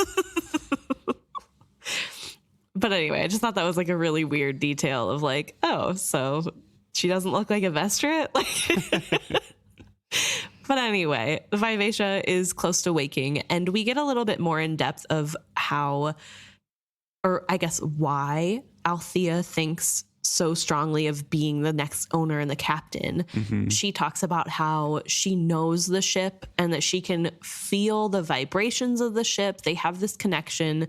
She's been on the ship a lot since she was young. She has been in every nook and cranny. She climbed the ropes like she was a child climbing a tree, and like she had all these experiences and grew closer with the ship that she knew in her lifetime would wake up and realize. And she feels as though the ship is going to love her the most. This is why it's her ship. Mm-hmm. It's not just because her dad owns the ship and she's going to get it. It's like, this ship is my best friend and we're going to be besties for life. Right. Yeah. And also she kind of thinks in her mind, at least, or maybe it's just wishful thinking, that Kyle's threat is empty, that he's going to leave her on shore and bring one of his sons, because she goes over, well, the sons aren't really fit. Selden is too young, but also he has the soul of a farmer. And then Wintrow was given to the priests. Kyle, I guess, wouldn't hesitate to pull one, but Wintrow is definitely a priest. Which is also very funny because Selden becomes like a dragon boy. For a dragon. Yeah, and he like travels all over the world, and then Wintrow becomes like kind of king to the Pirate Isles, or what, like the stepfather of the king of the Pirate Isles. Right, yeah. So it's like kind of funny that she is like, neither of them would be suited for this life. Like, okay. But her plan, now that she's thinking about it, is basically to go back and tell exactly what Kyle's plan is to her father, and her father will see how terrible Kyle is and definitely give her command of the ship. Which is a bit of a childish response, right? Like, yeah, what Kyle said is really horrible and like what he did cross the line, but it's not worth getting him out of control. I don't think that Ephron would listen to her story and be like, you're right, you deserve to be in charge and you're way better than him. He would be like, well, sounds like you guys have a conflict to work out. And like, I just don't think, I think it's very childish to be like, well, I'm going to tell my dad and he's going to make it better. Right, yeah. It's not how it works. And then immediately in the next paragraph is talking about, you know, she shifted in her bunk. It's a little bit too small. She should have the ship's carpenter come and fix it, just to get a little bit more comfortable in this room. Oh, right, he betrayed me. Well, we never liked each other anyways, so it's fine. So it's just like, again, I'll just have somebody work and make my life more comfortable. Right. I'm not going to do it on my own, of course. It's just that she has, I mean, she probably doesn't have the skill or, you know, experience to do carpentry like that. But it's also like the whole attitude of ownership. I'm the captain. I own this thing. Just, it'll be done for me. Yeah. That whole superiority complex. And then it goes into Brashen because she's thinking, oh, he betrayed me. Oh, I shouldn't have known it wasn't Brashen. He wasn't a man to go about behind another's back, no matter what Kyle might think of him. No. Brashen had told her to her face, and quite rudely, that she was a childish little troublemaker, and he'd thank her to stay away from his watch. As she mulled on it, that night in the tavern came clearer in her head. He'd chewed her out as if she were a green hand, telling her she ought to not criticize the captain's decisions to the crew, nor talk out her family business in public. She'd known what to say to that. Not everyone feels ashamed to speak of their family, Brashen Trell. That was all she'd had to say. Then she'd risen from the table and stalked away. Let him sit there and choke on that, she told herself. Like, a bit uncalled for, Althea. I don't... Yeah, talk to you like a green hand because you were talking crap about the captain's decisions to the crew. Like, you're dumb. That was a dumb move. Also, he should talk down to you. Like, he is higher in rank than you. Yeah. And like, I guess maybe not technically anymore because Kyle stripped that from him. But also, she's not really a soldier or a sailor. Right. So I don't know. It just, I don't know. I feel like it's a good characteristic that Brashen is willing to like call her out. Yeah, call her out and be like, hey, you're doing something wrong and you shouldn't do that. And the fact that she like threw his history in his face, knowing full well that that was hurtful. Like, I guess she was drunk, but like still the fact that she, in remembering this, isn't even a little bit remorseful about it. She's just thinking about how rude he was. Yeah. It is really telling of her character. She claims her father's actions as her own. She says he'd probably have ended up in Chalced, a face full of slave tattoos, were it not for Ephron Vestrit, and yet he dared to speak to her like that. Right. Just like, my father will hear of this, is she's Draco Malfoy, basically. Literally. But it's just really frustrating. Like, if Draco was a genuinely nice person. Yeah. It's just so, I don't know. She's very full of herself, and she like cannot understand that she isn't the highest on the totem pole. And she thinks that she deserves to be because her dad has earned respect and has done all this stuff for years. So obviously everyone should respect her in the same way. But she hasn't done anything to earn that respect except for have the same last name. And also she doesn't understand, like, I don't know, going with that part, she doesn't understand the family or the trader dynamics in general because, yeah, Ephraim has earned respect, but the other trader families, from what I remember, kind of pity and look down on him as well because he won't trade up the Rainwild River. I don't think they look down on him. They just pity him and they think he's kind of an old fool. Yeah. Like, so. Yeah. And also, like, it's admirable that Brashen has worked his way out of that. Like, yeah, your dad gave him the chance, but he did all the work. So it's not like wow, he should be nicer to me because of what my dad did for him. Like, your dad just gave him a job. He did all the hard work of fixing his reputation. Yeah. And like living up to what her dad saw in him. Hmm. And like, yeah, it's big that he gave him the chance, but like her pretending like Brashen had nothing to do with it is really frustrating. But also she makes a comment. He thought entirely too much of himself, did Brashen Trell. Most Trells did. Like, pot meat kettle. Like, right. I know. I thought that too. Like, you think too much of yourself. All trader families, all traders. And then she goes into how his brother, Serwyn, had presumed to ask her to dance twice. He was prettier manners, but he wasn't as muscly as Brashen. It's just so dumb. Childish. 18-year-old, yeah, of like, if he was more muscly, maybe, but it's just funny. Yeah. I don't know, because then she also goes into her father's relationship with Brashen a bit more and basically says they didn't have a relationship besides Ephraim giving him respect as like a good sailor and in private telling her like he's a good sailor. Because it was just master and man on the sea, and then Brashen never ate at their table or anything. He was just welcome over at their house once in a while, and he rarely came.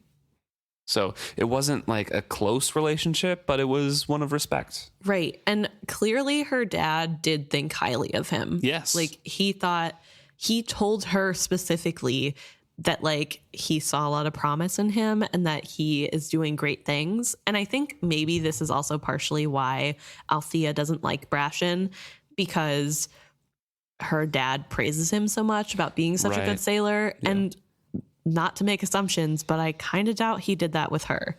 Like, I don't think that he like never told her she did a good job, but like, I don't think he was like, wow, you're such a great sailor. And you were really like, I really saw it in you the whole time. I'm sure he was like, that's a great knot, dear. Like, and that would probably be really frustrating. Althea then contemplates whether she wants to go out on deck and, counteract Kyle's keeping her to her quarters. She says there wasn't a hand on this ship that would dare lay hands on her, and not just because she was Althea Vestrit. Most of them liked and respected her, and that had been a thing she'd earned for herself, not bought with her name. And then decides that she won't go out because she's so kind and compassionate and doesn't want them to get in trouble with Kyle. But I thought it was really interesting that her view of herself is that she earned the respect that all the sailors give her. And from what we've seen so far, it kind of feels like they tolerate her. I think they liked her around, but they knew that she wasn't a sailor. Right. She was the captain's kid who was just running around. She even makes the comment, even if she did not stand a regular watch, she knew the work of every hand aboard and could do it. So she admits that she doesn't do regular chores. She doesn't do everything. Like, her dad made her learn every position, and she can't do it better than the best or is even one of the top 10. She just can do everything. And she knows her dad made her do that so that she would be able to take over someday. Possibly. I mean, maybe that's how his dad did it with him. Right. Or he was doing with his sons. But, like, it doesn't make you a captain. No. And, like, the fact that she sees no problem with everyone else having to earn their stripes and you have to work your way up and you have to do regular shifts, but she doesn't. She just has to know how to do them to be a good captain. I don't get the logic. I don't get the gap of, like, it's because she's a kid. Yeah. And I do feel bad. And this is, like, a part of why I don't like Ephraim, because he should have put his foot down and say, like, if you really want to be captain, you need to work harder. You can't just pick and choose. You don't get to lay around and take naps. Like, you have to do shifts regularly. And, like, you can do whatever shift you want, but you need to do it like everybody else. And I feel like that would have gone such a long way, and she would have learned a lot more from that. And instead, he let her do whatever she wants. And she even talks about how her hands are, like, dry and scratchy, and how that's her least favorite part of working on a ship. And she's going to have to, like, hit the pumice stone really hard later to, like, smooth it out.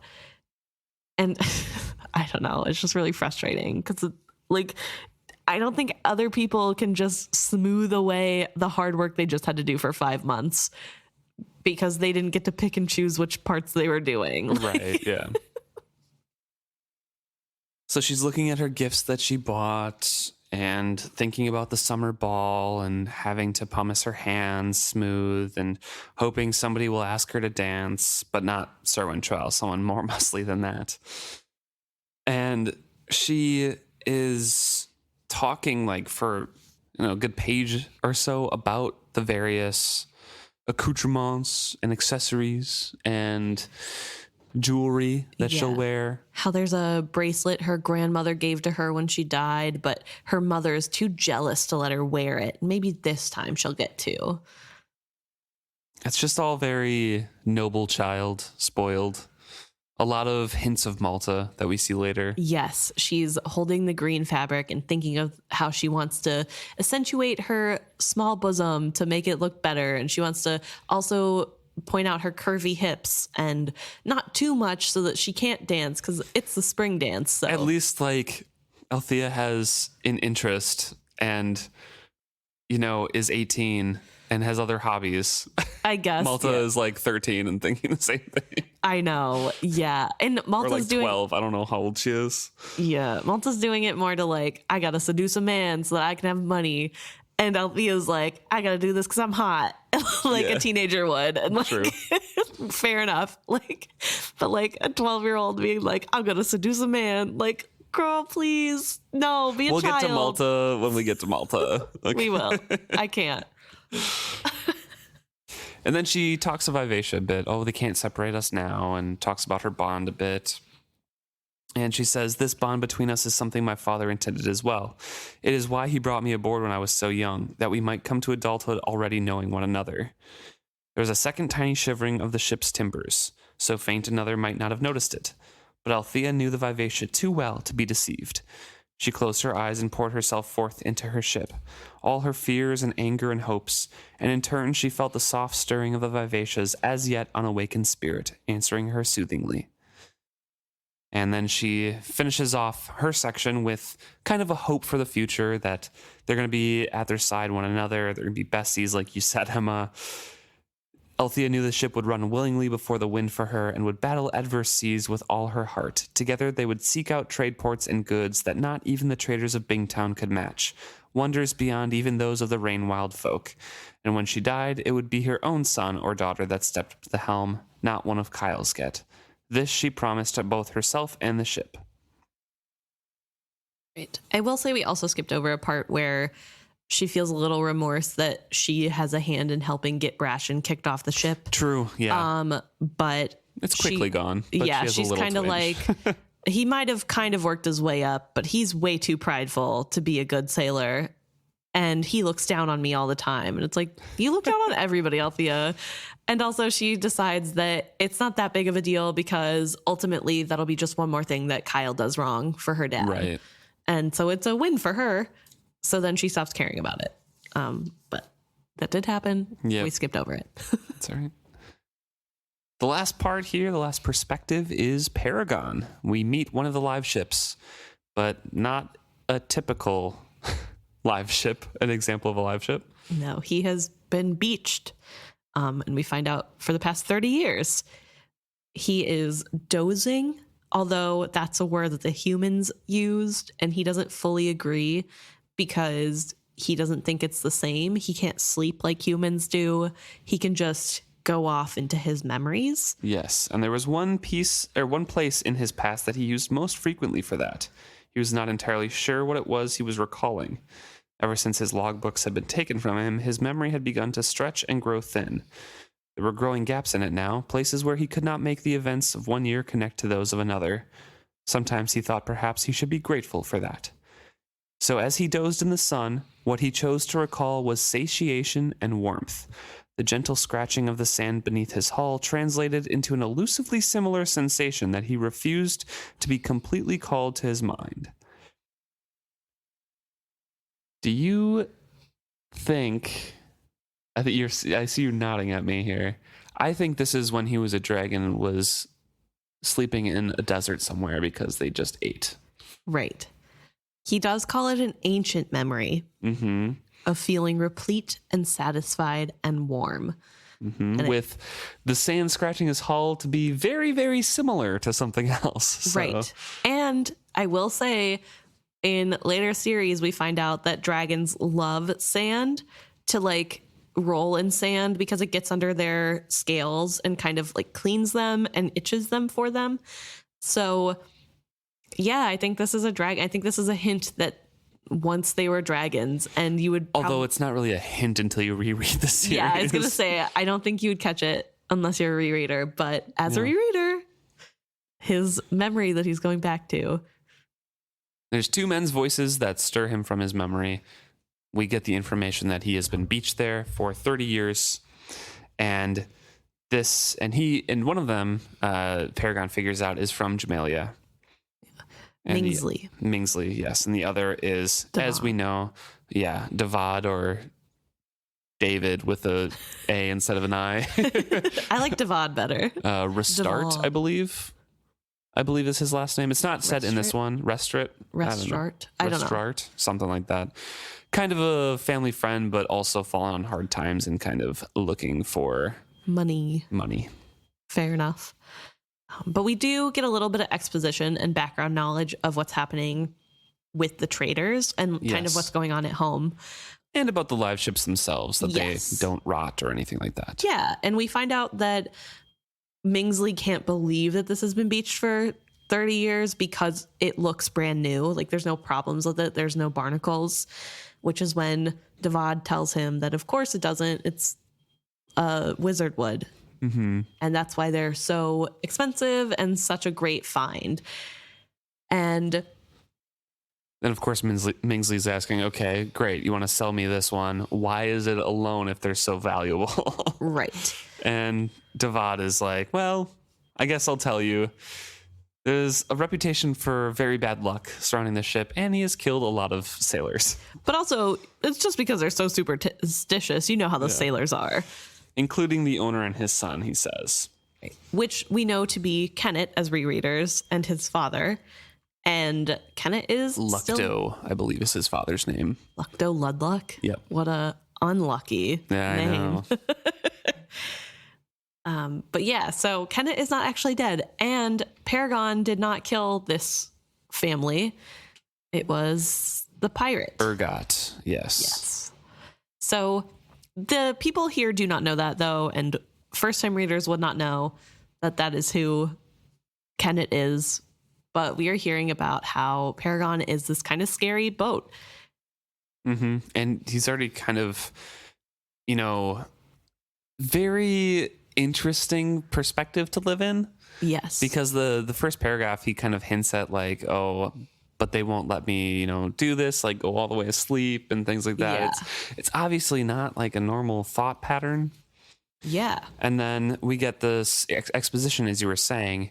Mingsley, the person from Jamalia, wants to buy this not as a ship, but to chop up into little pieces and resell different carvings that are come alive to the Jamalian court. And he wonders if Devad knows how much people would pay for something like that. And he says no. And the younger man, Mingsley, says, of course you don't. It's never occurred to you, has it? Come on, man, be honest with me. Why hasn't this ever been done before? I don't know. The older man spoke too hastily to be believable. Right, Mingsley replied skeptically.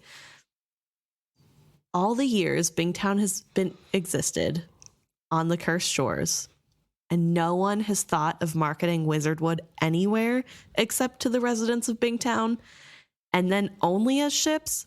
What's the real catch? Does it have to be this big before it can quicken? Does it have to be immersed in salt water for a certain amount of time? What? It's just never been done. Bingtown is an odd place, Mingsley. We have our own traditions, our own folklore, and our own superstitions. And we find out that when the ancestors left Jamalia all those years ago, they came to colonize the cursed shores as well. And most of them came because they had no other options left. Mm-hmm. Criminals, some were shamed or ruined their family names, basically all exiles. And they were given, 200, leffers of land, and would be granted amnesty for their past.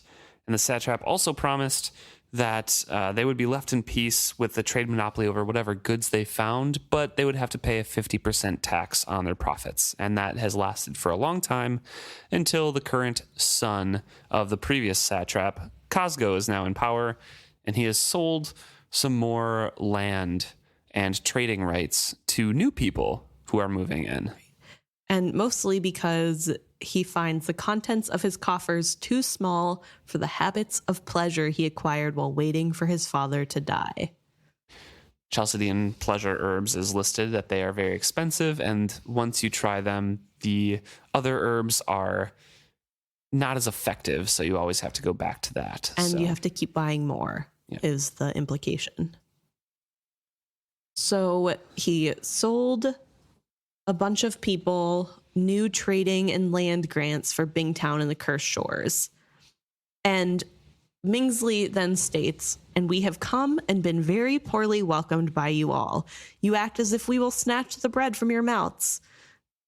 And then we all know business begets more business, which is really interesting because obviously people are pretty upset because the satrap or the Cosgo or whatever went back on his word, not because those people are here.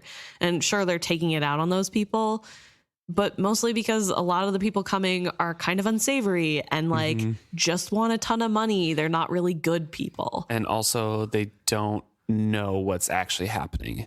And Devad, whatever. he does know because he is part of a trader family. He knows the Rainwild traders. He knows where the Wizardwood comes from. They know those secrets. Right. He also knows the curses that come with. The whole reason that they get to keep all this stuff and had such a good deal going on is because they've had to live through the curses and of being here, which is like children dying or not being able to give birth as easily as other people. And that's like a big deal. And yet, these new people are coming in and being like, that's not real. You guys are just superstitious. Right. So pretty clear why they wouldn't be very welcome. Also, they aren't very respectful, it seems. Yes. So we learn that the Paragon is mutilated. His face is chopped up a bit and vandalized, as Mingsley says. And is wondering why the live ship isn't responding, because Mingsley has heard the live ships move and them speak down at the docks. Paragon is just kind of sitting there, quote unquote, dozing, as he said before. And Devad does say the Paragon speaks only when it pleases him. I don't doubt he's heard every word we said.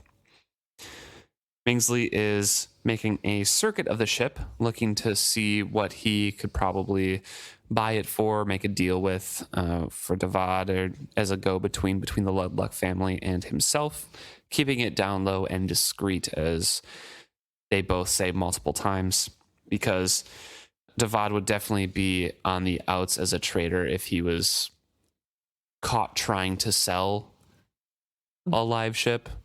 And for the purpose of taking the wizard wood to make new things. Right. Well, even just selling a live ship would probably, keep him on the outs. But he didn't even know to begin with that Mingsley wanted to dismantle it and not have it as a ship. So Devad is having reservations. Like, I don't even know if the Ludlucks would want to sell him for that. Plus, I don't know if I want to try to make a deal to sell him for that. So, and so they've both agreed that they're going to pretend that isn't the reason. Mingsley is going to tow the boat away and have it discarded somewhere else. He says, out of sight, out of mind. And Devad is very uneasy, but isn't really saying no. Mm-hmm. Devad is definitely someone who is like a Weasley character. He kind of clearly is having like a rough time and like needs money. And he's kind of, he doesn't care who he gets in touch with to make it. He does have some morals and everything like that. It's just kind of, he's trying to toe a line, and it's not, from the perspectives we get, it's not real well. Yeah. It seems as though his wife, who is now passed, was kind of his moral compass. And without her there, he doesn't know what to do. Yeah. And I do feel bad for him a little bit, but I don't know. I do also want to say it's not super clear if he does actually know what Wizardwood is. Like, do we know for a fact that all the traders know what Wizardwood is, or is it just the Rainwild people who know?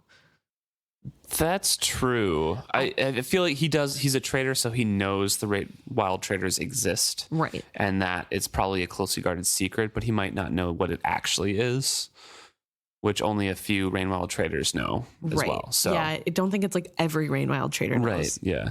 So, yeah, but there's still a big secret that all of the traders guard, and that's the Rainwild traders themselves and the curse, quote-unquote curse. Right.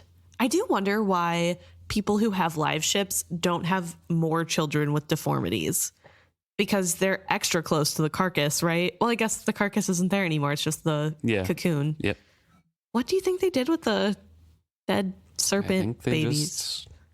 I think it's described later, to be honest. Oh, I can't remember. It might be just like a small paragraph, but either way, Mingsley is trying to get this deal on the road. He is trying to get some negotiations because Paragon isn't talking and is disfigured, but he's going to treat Devad to a meal and have him meet his investors. And then Devad can talk to his investors, which Devad isn't super excited to do. He doesn't really want to be seen in public with these people.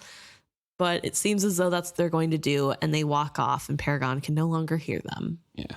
I do want to say that Mingsley, during this conversation with Devad, is talking one time about his first thought was, hacking off the figurehead and bringing it to the satrap as a gift for more land and stuff. And says, what possessed someone to chop the face up so badly? I wonder if an artisan can reshape it into something more pleasing. Which I thought was a fun foreshadowing for Fitz that we get later. Yes, Fitz's face, at least. Yes. But also, Devad does say, what you are speaking of is entirely something else. Devad is saying, I thought you were going to buy and refit it as a ship. He says, none of the old traders would deal with you if you did such a thing. As for me, I would be ruined entirely. And that's kind of what I was talking about. That, like, he's really skirting the line here, and Devad gives credence to your slimy characterization because he still goes ahead with it. Right. He's very desperate. Yeah. So, it's very clear that he is he's reluctant, but he goes along with it. Yeah. Knowing the dangers to his reputation isn't really putting his foot down about it. Yeah. So he goes ahead, they walk off, and the Paragon is left with his own thoughts. And he says, chopped into bits, Paragon tried the phrase out loud. Well, it does not sound pleasant. On the other hand, it would at least be more interesting than laying here. And it might kill me. It might. The prospect pleased him. He let his thoughts drift again, toying with this new idea. He had nothing else to occupy his mind. Right. And we get more of the Paragon. As we know, like, Paragon is very suicidal right now, and he has a directive from Kennet to kill himself, basically, because Paragon offered to take the very horrible memories that Kennet had when he was a kid, or when he was growing up at least, and what happened to him. And he did so, and then when Kennet got revenge on Urgot's crew and Urgot himself, he told Paragon to sink himself, so all those memories were gone forever. And it didn't happen. So Paragon is still like, well, I have to kill myself. Right. It's not great. I feel really bad for Paragon. I think, truthfully, he's the most likable character so far that I've read. And he's pretty gruff. I think and hasn't said Barandal much. is. That's fair. Barandal's the best. I love Barandal. But yeah, Paragon, I don't know. He's a very unfortunate character. I feel very badly for him. I really do wonder what kind of people the Ludlucks were that he became the way. I know part of what is wrong, quote unquote wrong, with Paragon is that he is two different dragon cocoons.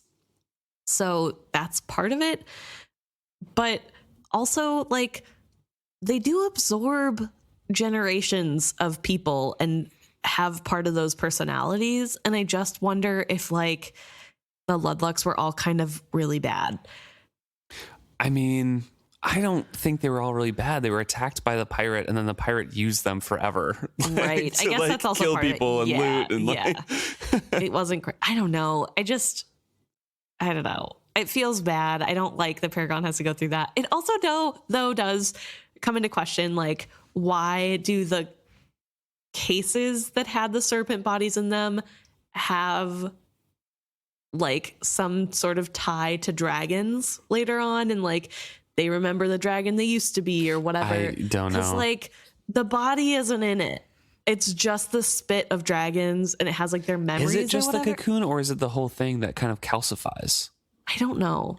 I don't remember. feel like the husk of the body comes out and they just use the cocoon. Yeah, maybe. But either way, I feel like it's really weird that, like, using two different ones becomes two dragons when, like, their bodies aren't there. And, like, ultimately every dragon is just, like, memories of other dragons. Yeah. Like, multiple dragons help with multiple hatchlings, and they don't have multiple personalities. So I don't know, just weird things that I think about. But it's also the serpent itself, you know? That's fair. But they help make the cocoon specifically. Yeah. I don't know. I mean, because the serpent's just eating the cocoon afterwards to gain the memories of other people, but, like, they still have their own memories. They still have their whole life cycle or whatever. So yeah. Fair point. anyways, that is chapter 2. And we are introduced to some new characters. Again, we were pretty hard on Althea this time, but she kind of deserves it. Yeah. So. Don't fret. We'll be nicer as we go along, and also harsher to Kyle. We don't like Kyle. We're not pro Kyle in this household. Definitely don't like Kyle. Anyways, if you do have thoughts on that or questions to us about our thoughts on the characterization or anything like that, please let us know. We're at isfitshappy@gmail.com, or you can message us on isfitshappy at Facebook, Instagram, or Twitter. Thank you so much for tuning in.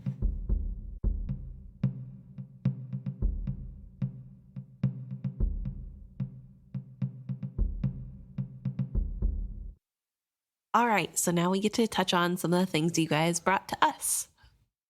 We're going to start with an Instagram message we got from Amir. This is touching on the last series or last trilogy that we worked on. We just want to tie up a couple things. Yeah, like we said before in previous episodes, we're going to try to tie up some straggler questions in about the previous trilogy. And Amir had some confirmations / thoughts / same thoughts as we had about some things here. And one of those was about Hap's origins. Amir says that he was Raider born, but I don't specifically remember that coming up in any of the books. But I know that you thought he was as well, Emma. So wondering if you think it's an actual confirmation, or is that like just based on time like you thought? I think it's an actual confirmation. I think that it must be talked about in the next series. Yeah, Amir does mention that he really likes all the conversations between Starling and Fitz about Hap and how Fitz so desperately wants a kid, and Fitz calling him boy just like Chade did with him, that sort of thing. So I'm wondering if it's in one of those, but I really don't know. I mean, like we discussed the possibility that that he is Raider born, and I wasn't sure because it would be like right on the edge of the end of the war. But I'm curious if there is confirmation later. Yeah, a little unclear, but I mean, as to whether or not that was confirmation based off text. But I think, because I already thought this, there is text out there to support it. Yeah. And then the second thing that Amir brings up is our conversation about Lant and Shine, who are Chade's kids. We were having a conversation about how old they were in the last trilogy, and Amir makes a mention that they were both born after the events of Tawny Man, which I thought so as well, because there was just too much time passing in between. Lant is with Laurel as the mother, and Shine is young enough that Fitz believed that she might be Dutiful's daughter, but she is the older of the two. So that makes definitely after Tawny Man trilogy. Right. Yeah, so that's a really good point and helps clear up a little bit the timeline. I think it's just hard because it seems like Chade is kind of a player. Oh, yeah, for sure. So it's like a little weird that he only had 2 children and it was well into his He also later knows life. His herbs, you know? He just got too old and forgot, I guess, later. Anyways, yes. So thank you, Amir, for those confirmations for us. Yeah. Especially about Chade's kids there, because I figured that they were in between the two, but I wasn't confident. So yeah, thank you, Amir. From there, we're going to go to an email that we got from Keith. This is kind of in the same vein of giving us some corrections / confirmations, but this is about the current series that we're on. So Keith wanted to let us know that Kenneth has been in contact with his mother as an adult. He keeps her on his personal treasure island, which I forgot about completely. And just before you continue with the personal treasure island, it's Key Island is the name of it. And it's not a personal treasure island. Originally, I had forgotten this too. And I looked up, when I read the email, I looked up Kenneth's biography and everything about it. He and his parents had lived on Key Island for a while, and then Urgot raided that island. And that's when his mother's tongue got cut out, his father died, and he got taken by the pirate. Interesting. Yeah, that's what's in that particular bio. I want that to be confirmed before I say it for fact, but that's how he knows how to get there. That's how he knew the island was there. That's why there's a bunch of buildings there, and it's not just one house. Right. It's like the ruins of a place. So, and that's why his mother's tongue is cut out. Right.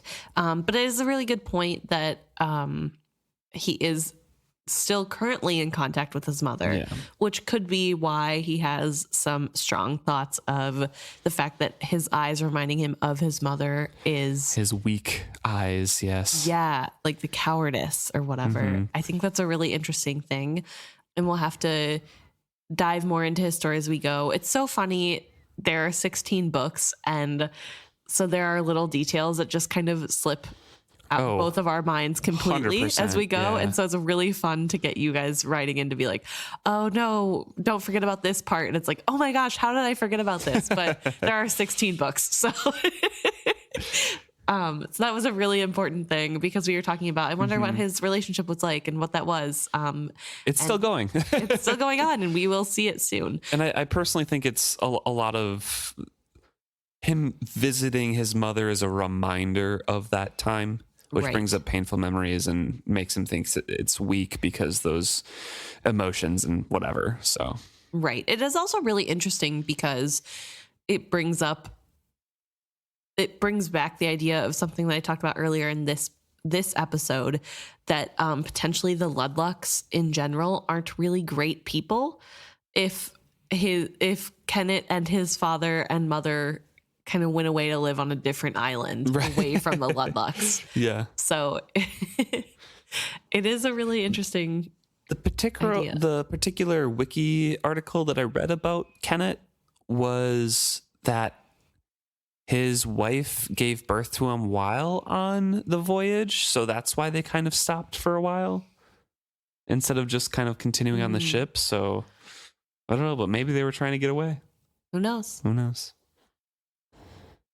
Also, it was pointed out that the other's prophecy does in fact come true. The leg that Kenneth stomps on the glass bauble with is the one that is bitten by a serpent and later has to be removed. Yes. So This is actually, I mean, we'll kind of circle back to it with the last comment here, but Irene does make a mention of like, you say he was eaten by a serpent, but I thought he died on the Paragon. Yes, we kept saying he gets eaten by a serpent. We were talking about his leg being eaten, Yes. not specifically all of him. But thank you for pointing that out as well. So yes, we had phrased it wrong. That he is not fully eaten, but his leg is taken by the serpent. Yes. And then he does die later. There are serpents around when that happens. yeah, but those are the ones that he's quote unquote commanding, I think. Right. Very. With Vivacia and whatever. Yes. Yeah. So yeah. And then also, Keith had some thoughts on Other Island being a former Elderling city.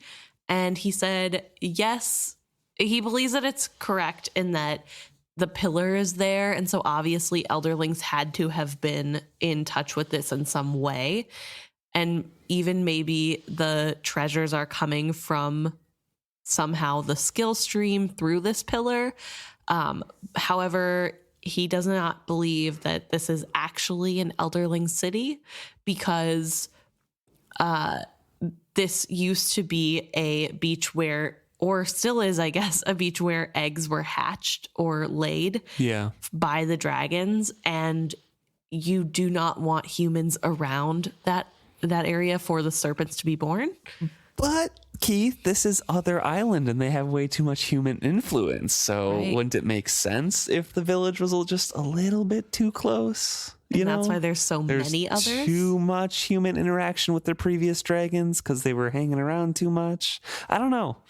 And also, like, what are the other Trehog and Kasserek or whatever? They're right on the banks, right by those grounds and those soils, and they assist the dragons, right? Like isn't that the history? Like Elderlings would assist during that time, Right. And make sure that things stayed away from the eggs. but I guess like that longer exposure, prolonged exposure, that sort of thing. It is a good thought, but I feel like that explanation or that thought really lends credence to the fact that there was a village or a city there that Emma thought because of the others. Like that, maybe the serpents that hatched there that their dragons had too much contact with humans were from that area. Right. Also, it is important to remember that it isn't necessarily the egg being in contact with human, I believe. I think it's the dragon who hatches the egg. It's something that would happen because whenever you have the egg, that's part of you, right? So you're like, your life is going into this new serpent. as a dragon. I'm trying to think that would the new dragons then, if that is correct, if it's Right. the dragons, would the new dragons from Dragon Keepers all produce others? Because they are way more human than any other dragons previously. I don't know. It really depends on how human, like Yeah. how close to humans. Also, We don't really know anything about the others in general. No, and we don't understand how it works because there's not a ton. It's just, I think it's just a one-off thing. I don't think it's talked in depth. I think this is something that like a dragon says in one paragraph of one book. So maybe I'm remembering completely wrong, but I think it's nothing to do with the egg itself. I think it's all the dragon. It's like the curse of a dragon spending too much time with humans. They never get to have a dragon again. Just like humans spending too much time with dragons potentially have dragon hybrid babies. Yeah. Well, let me see. This is Robin Hobb's Realm of the Elderlings wiki. Says that an abomination is the offspring of dragons that have been influenced by human contact, much in the same way the Elderlings are humans influenced by dragon contact. Unlike Elderlings, however, dragons despise abominations and kill them when they can, usually promptly after one hatches. The cataclysm resulted in the death of nearly all adult dragons, which allowed hatchling abominations to survive. So interesting. So you are correct. They are due to human contact with the dragons that hatch them. Yeah. So I guess maybe, yeah, the new dragons will have abominations. Or closer to. I mean, Tintaglia doesn't like the new dragons because they're just too reliant on the Elderlings / humans. And I don't know, have too much of a contact, but we don't know how much contact or how the dragon has to act before they produce an other or an abomination. So right. And these new dragons are kind of malformed anyway because they don't have the same amount of memories as Tintaglia did. So, I mean, I don't know. It really depends on if it's the like magic universe takes into consideration that these dragons wouldn't survive without the humans or not. I don't think the overall effect is going to be too great though, because there are more dragons born at the end of the trilogy from the ships, and there's still Tintaglia and Icefire. So that maybe potential abomination gene could be weaned out. So right. Yeah, definitely something to think about as we go on, though. But it is a good point that, like, potentially there wasn't anybody there because they would have wanted to stay away from breeding grounds. Yeah. But I also love the idea that potentially the Skill River just has lost stuff in it and is, like, shooting out treasures every once in a while. Like, that image alone is like, I give that credence. So the room of requirement with like the lost items, you know. Yeah. So thank you, Keith, for those ideas. There's one more we didn't touch on actually, and that's the others get their clairvoyance from drinking the watered down venom from She Who Remembers. Right. Like Mercor, ingesting the venom allows a limited amount of prescience, which the serpents use to guide them to the spawning beaches. So this is something that I kind of hinted at, but you didn't think actually happened. And I still don't remember specifically where they said it, but in my mind, I thought they ingested it. And you thought it was more so like the whites took advantage of it and the others just kept it trapped. Yeah. So I think part of it was that I specifically remember the whites having the blood, I believe, or maybe it's just the venom, the toxin. Yeah. And giving it to other whites that were inbred to give them super strength in like skill. But I guess it would make sense that it wouldn't really affect the ability to see the path because they all already have that intrinsically as a genetic factor. So maybe that's why they don't talk about it. I just specifically remember that they were taking whatever serum from the serpent that was like giving them powers. So it is a good reminder that also the others are doing that too. But yeah, like Keith says, it's like Mercor ingested her venom and it allowed a limited amount of prescience, which he uses to guide the serpents. So like the others are very similar, Right. and they could probably use that venom in a similar way to use that knowledge. So it does make sense. Yeah, definitely. It is really interesting, though, to know that it kind of works like that. It still gives me questions about how the whites, like where the whites fall in this magic scale. Like, are they closer to dragons than humans? I don't know. I guess serpents rather than dragons, but still. Things to think about. Yes. Thank you, Keith, for reaching out and giving us those important reminders. And lastly, like we had mentioned before, or at least like I had mentioned before, we have one more comment from Facebook. Irene posted talking about Kenneth in general. The last thing about her comment was we said he ends up being eaten by a serpent, but didn't he die on the deck of Paragon or something like this? He was on a Jamalian ship and got stabbed a bunch of times, and Vivacia took him, and then when he was dying, passed him to Paragon, or he was stabbed on Vivacia. I don't know. He does end up in Paragon's hands, and they become one together. Yes. The serpent thing we already explained, gets his leg, pretty much needs to be amputated, but he gets bitten by a serpent there. But the beginning part of it is is Irene talking about how she specifically remembers that she liked Kenneth and was kind of confused and kind of like, oh, I need to read this series again because it's been a while if we're calling him the villain. I feel like this is such an interesting series because there are so many characters and you're in so many of their heads. And Kenneth is a really interesting character to read. I think there's a lot that is enjoyable about his chapters in particular, and reading through his lens is really entertaining. Mm-hmm. I think that's like an easy thing to take away. I think I have trouble remembering fully what I thought at every step of the way of these. And like, sometimes I'll be like, I don't even remember this character existed.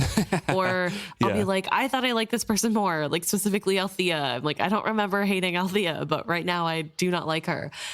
And I think that's like what's so interesting about rereading is that whenever you finish a series, you like have the memory of what was in the whole of the series. And whenever you start back over from beginning and there's no growth yet, it's like really interesting to hear the difference. And then also, especially with a series like Realm of the Elderlings, where there are 16 books and it goes to different places. And this is the only time you really get to be with this set of characters, this cast. It's really easy to forget some of the stuff that they do. And Kenneth is charismatic. Yeah. And he is likable. I specifically remember on my first read through, I loved Kenneth for the first book and a half, you know? Yeah. And then things take a turn for the worse. Well, he starts to really warm up to Wintrow, I believe, in like the second book or near the end of that, or I don't remember exactly when. And then things take a turn for worse, and you're like, where did that come from? He's the worst. Like, he's so evil and stuff. And he kind of ends on a benevolent and weirdly like he was necessary to leave the world in a better place kind of note. I don't know.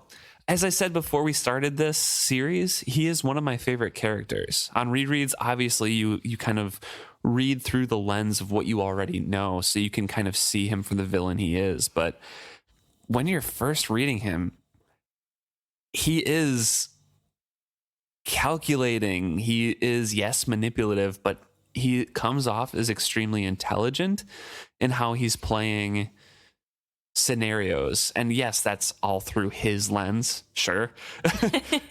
Obviously, he's going to seem intelligent to himself because he thinks he is the smartest person in the room. But it just flows so well to like, oh yeah, this is a charismatic, dashing, like, yeah, he's not great, but he's a pirate, you know? He's kind of cool. Yeah. Kind of like Scar from The Lion King, you know? Scar, definitely evil, yeah, but he has a really cool song, you know? And he really struts his stuff. And then you remember that, like, he killed his brother and almost his nephew. Just like, I don't know. It's really hard. And obviously we're kind of skirting around what Kenneth does, mostly because it's a really heavy topic and we want to have a very serious talk about it when we get there. Yeah. But I don't think every time we talk about Kenneth, we need to have that serious talk, because I think anyone who has read the series knows. Everyone knows, yeah. We all know what we are skirting around, and that it's kind of a hard topic to just like casually touch on lightly. But taking that out of the equation, not thinking about that, it is something to think about of like, oh yeah, Kenneth is this like kind of cool character. And then you realize that he like has gone through a lot and also does a lot that isn't okay. And it's like, oh geez, I can't believe I'm being swept in. I'm being bought by the charisma of this character. And I think that's what's really interesting about Hobb's writing of Kenneth, is that you can kind of fall into his trap. Just had a thought. We see Kenneth through his own eyes. We see Kenneth through Wintrow's eyes and through Vivacia's eyes. All of them have fallen into, and Edda's, I believe. All of them adore him. I wonder if we saw through Kyle's eyes, if we saw through somebody else who liked Kyle, like if it would be similar-ish, where some people would be like, he's kind of an okay person, you know, family guy. Yeah, he does crappy things, but it's, I don't know. It's interesting to me. Yeah. Because it's just perspective. Yeah, it definitely is. It is really important to remember that like perspective can change a lot of things. And it is hard to read these and like try to remind ourselves that like, okay, we have to take this as the chapter that we're reading right now and where the character is at now, but also like dig deep and like not really fall for the character and recognize that the way these books are written, every character has a bias and we can't just take what they're saying for face value. 100%. So yeah, can definitely see where you're coming from, Irene. So thank you very much for those comments there. Yes. And everybody else who has messaged in. Yeah. We always really appreciate hearing from you guys, and we're really looking forward to digging into this series with you all. So, yeah, see you soon.